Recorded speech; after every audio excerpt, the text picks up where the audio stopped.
Assalamualaikum, sahabat-sahabat peternak Indonesia. Perkenalkan, nama saya Nur Adianto. Saya dokter hewan, lulusan Fakultas Kedokteran UGM. Saat ini saya adalah Farm Manager Bumi Nararya Farm, sebuah peternakan kambing perah yang berlokasi di Desa Kemirikebo, Kabupaten Sleman, Yogyakarta.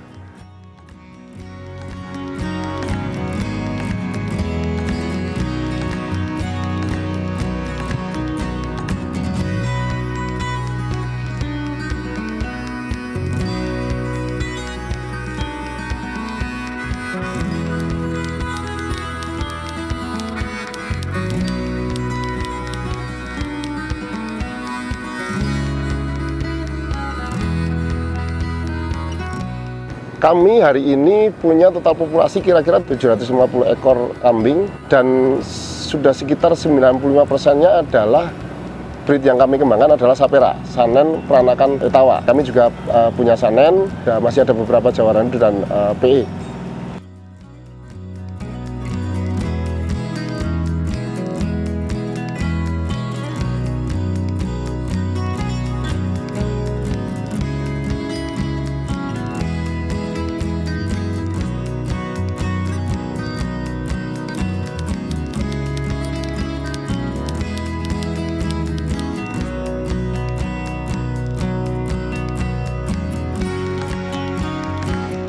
Produksi susu BNF hari ini adalah kurang lebih 300 liter per hari.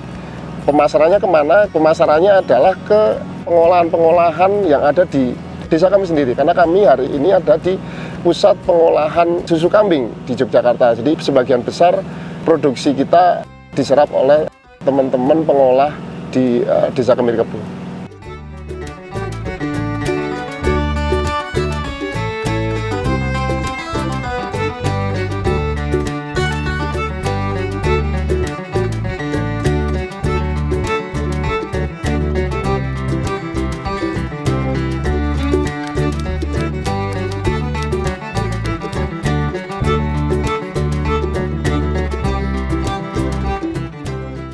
Kalau untuk harga, secara umum harga susu kita bedakan jadi beberapa segmen ya, Mas. Kalau kita bicara masuk ke pengolahan itu harga jualnya adalah kira-kira 15-17 ribu per liter. Kemudian kalau kita bicara retail itu harga jualnya adalah 25-40 ribu.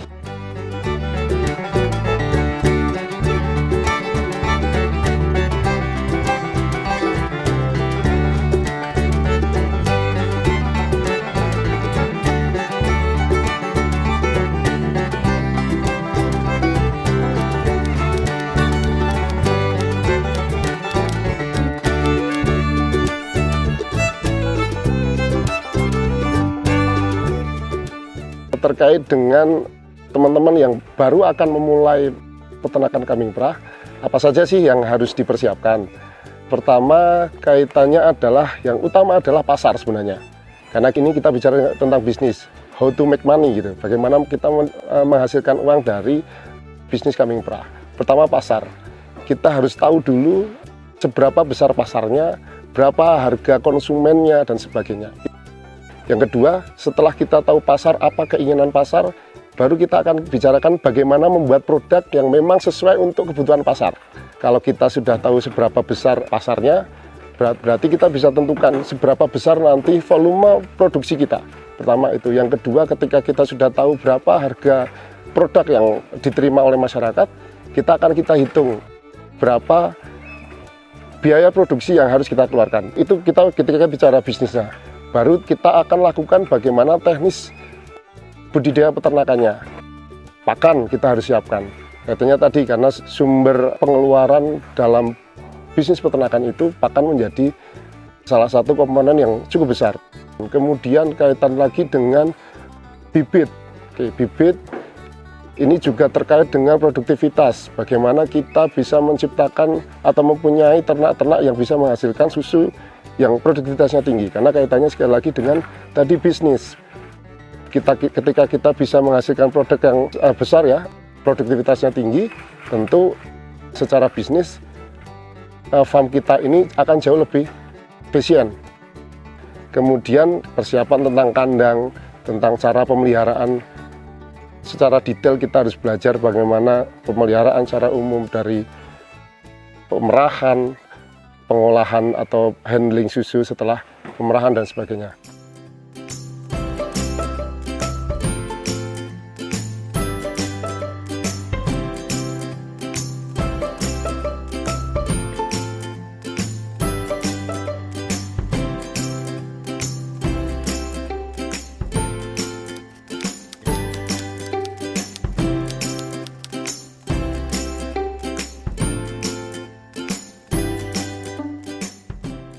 Terkait dengan kandang, prinsipnya adalah kandang bagaimana kita membuat ternak itu menjadi nyaman.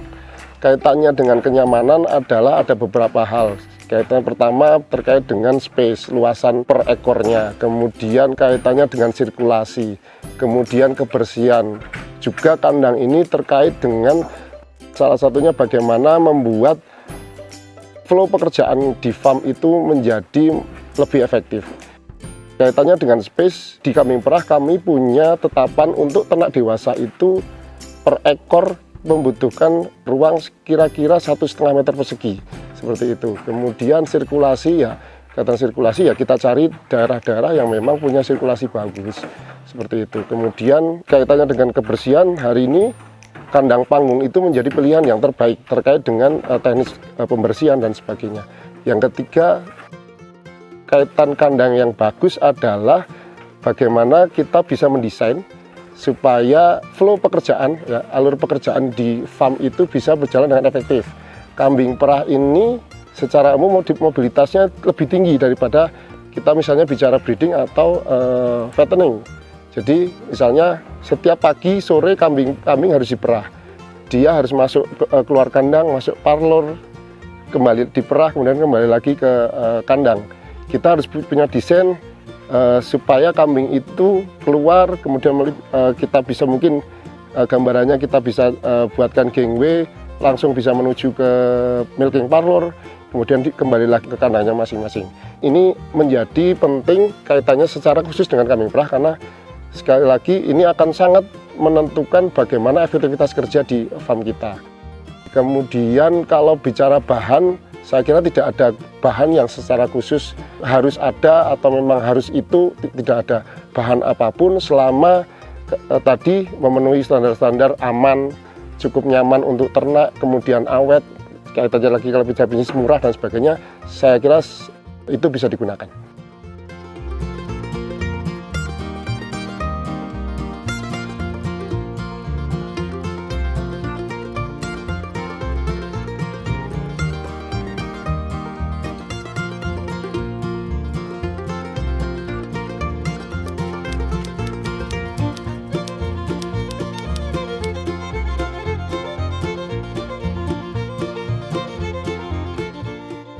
Bicara breed, ada beberapa memang breed kambing perah. Ada Saanen, ada Anglo-Nubian, ada British Alpine, ada La Mancha dan sebagainya. Tapi di Indonesia hari ini yang memang sudah masuk ke Indonesia ada dua, secara umum ada dua breed, yaitu Saanen dan Anglo-Nubian. Bicara bibit, pertama kita bicara breed. Breed tersebut adalah breed pilihan kita ketika kita memulai usaha kambing perah. Di Indonesia sendiri kemudian ada namanya satu breed persilangan antara PE dengan Saanen. Kita sering menyebutnya dengan Sapera, Saanen Peranakan Etawa. Ini yang breed memang kambing perah atau cross breeding ya, hasil cross breeding kambing perah kambing di Indonesia yang hari ini cukup ideal untuk dijadikan breed kambing perah.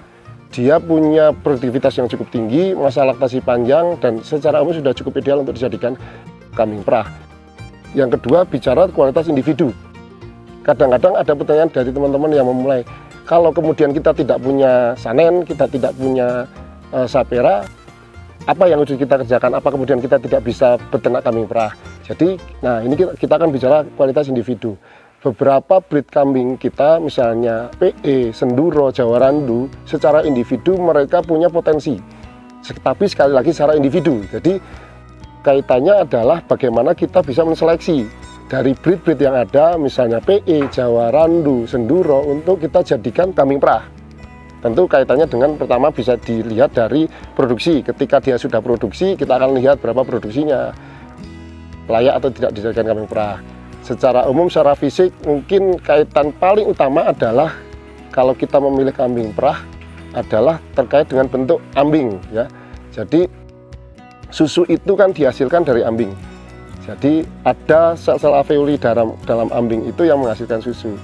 Secara nalar, semakin banyak sel alveoli dalam ambing itu, dia akan lebih banyak menghasilkan susu. Ada beberapa teknik kaitannya dengan bentuk, dengan ukuran kambing yang bisa kita jadikan ukuran untuk seleksi kambing perah.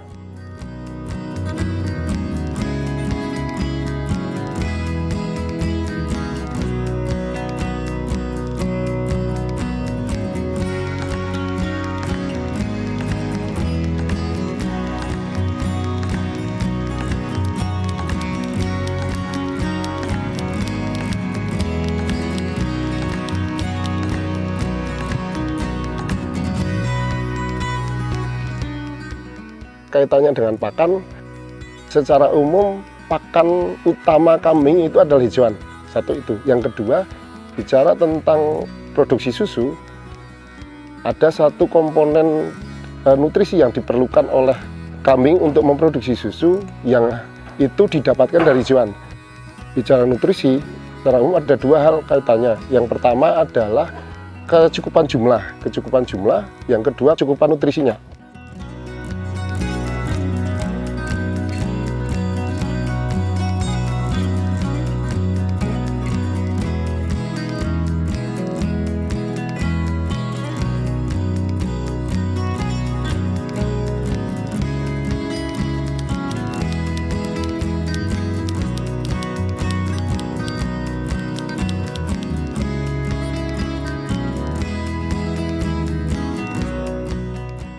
Bicara kapan ternak bisa menghasilkan susu secara optimal, startnya adalah dari mulai kapan kita mengawinkan, dan standarnya adalah bukan umur, standarnya adalah bobot kawin.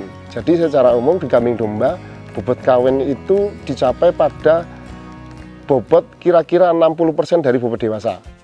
Misalnya bobot kambing dewasa kita adalah 50 kilo, jadi bobot kawinnya adalah 60% kali 50 kilo, yaitu 30 kilo. Jadi ketika darah mencapai 30 kilo, saat itulah darah tersebut kita bisa kawinkan. Harapannya tadi, dia sudah cukup untuk anak sudah bisa berkembang, ambing sudah juga bisa berkembang. Kaitannya tadi supaya bisa dia menghasilkan susu secara optimal. Di Indonesia biasanya bobot kawin itu didapatkan di umur kira-kira 10-13 bulan lah. Jadi kalau kita bicara ring umurnya ya antara 10-13 bulan itu, tapi secara pasti waktu kawin itu ditentukan dari bobotnya, bukan dari umurnya. Masa produksi kambing domba itu kira-kira di usia sampai kira-kira 5-6 tahun. Itu masa produktif seekor kambing perah.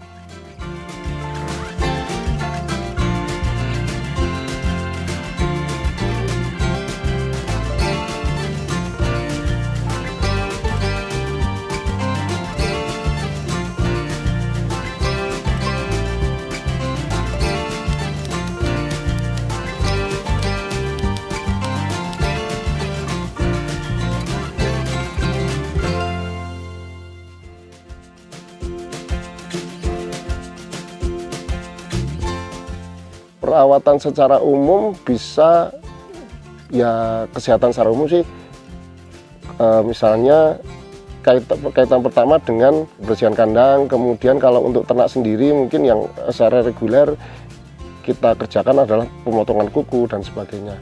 Perawatan yang lain untuk pemberian beberapa obat memang kita berikan secara terjadwal seperti itu ya, misalnya obat cacing kita berikan 3 bulan sampai 6 bulan sekali. Selain itu sih case by case saja, ketika ada kasus memang kita baru tangani seperti itu. Tapi kalau perawatan secara umumnya sih seperti itu saja.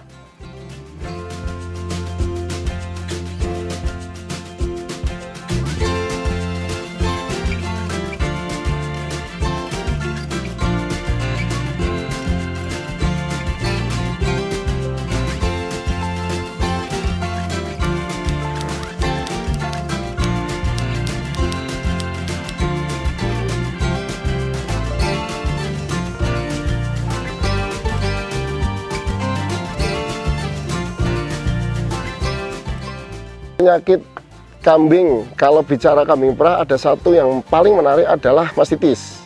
Mastitis atau radang ambing. Mastitis ini adalah istilah umum untuk radang pada ambing. Kenapa ini menjadi penting? Karena yang diserang ambing gitu. Sumber usi susu yang untuk peternakan kambing perah itu jadi produk utamanya gitu. Jadi ini menjadi penting. Penyebabnya adalah infeksi, terutama adalah infeksi bakteri, walaupun beberapa organisme lain bisa menyebabkan mastitis juga. Masuknya dari mana sih? Masuknya bakteri ke ambing itu satu-satunya jalan adalah dari lubang puting. Kaitan terbesarnya adalah dengan kebersihan tentunya. Ada sebagian yang kemudian memang terjadi ketika setelah pemerahan atau dari lingkungan secara umum. Mungkin sebelum pengobatannya kita bicarakan pencegahannya dulu. Pencegahannya karena tadi prinsipnya adalah bakteri itu masuk dari lubang puting, ya. Lubang puting itu terbuka salah satunya ketika pemerahan, ya. Jadi bicara pencegahan pertama adalah tentang bagaimana kita menyusun dan melaksanakan SOP pemerahan yang kaitannya adalah dengan higienitas pemerahan. Jadi bagaimana ketika pemerahan itu kita menjaga higienitasnya, selain juga untuk higienitas susu juga kaitannya untuk tadi mencegah mastitis. Mulai awal dengan disinfektan, kemudian celup puting setelah pemerahan itu menjadi SOP yang harus dikerjakan kaitannya dengan pencegahan mastitis. Yang kedua, kaitannya pencegahan mastitis adalah terkait dengan SOP kering kandang. Jadi kering kandang ini adalah fase di mana ternak itu dihentikan pemerahannya ketika dia sudah bunting. Kalau di kambing itu bunting kira-kira 3,5 sampai 4 bulan, maka pemerahan dihentikan. Nah, di sini ketika pemerahan dihentikan ini ada satu bagian dari prosedur penanganannya adalah pemberian antibiotik intramamari. Ini salah satu juga yang bisa kita gunakan untuk mencegah mastitis. Kaitannya dengan pengobatan sih, karena ini disebabkan sebagian besar karena bakteri, tentu kita gunakan antibiotik. Karena ini juga radang yang sifatnya hanya lokal, pemberian antibiotik itu hanya kita berikan ke memang secara khusus ke ambing, dan hanya ambing yang memang terkena mastitis. Penyakit yang paling utama untuk ternak kambing perah itu mastitis. Penyakit-penyakit lain sih sebenarnya penyakit umum saja, tapi ketika manajemen pemeliharaan juga sudah kita kerjakan dengan bagus, saya kira itu tidak terlalu menjadi persoalan di kambing perah.